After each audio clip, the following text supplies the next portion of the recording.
Таңертең итімді көміп жатып түсінгенім, мен енді мына қаңыраған бос әлемде шынымен де жалғыз қалдым.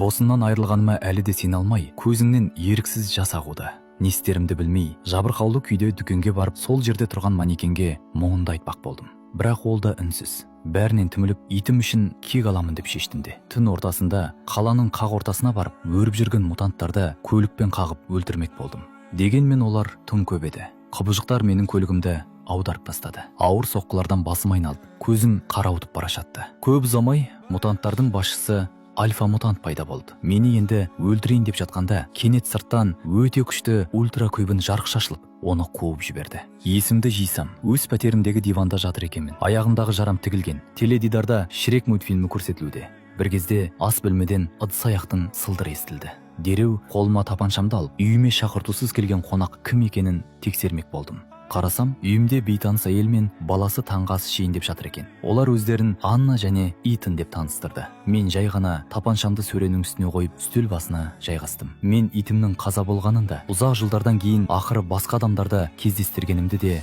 қабылдай алмай, әлі де бір түрлі мен-зең күйде отырдым. Бір кезде әйел маған, біз сенің радиодан берген хабарламанды естіп, кемежайға барып, сені күні бойы сол жерде күттік деді. Бірақ мен ол күні итімді жерлеумен әуре болып жүрген едім. Сондай-ақ ол маған таудағы тірі қалған адамдар колониясына бара жатқандарын айтты. Мен оған сенбедім. Себебі 3 жыл бойы ешкімді таппадым. Хабарламаларыма ешқандай жауап болмады. Бірақ әлгі әйел вирус суыққа төтеп бере алмайды. Сондықтан қарлы тауда ауру жұқтырмаған адамдар көп деп қасарысып қоймады. Сол сәтте менің жүйкем сыр бере бастады.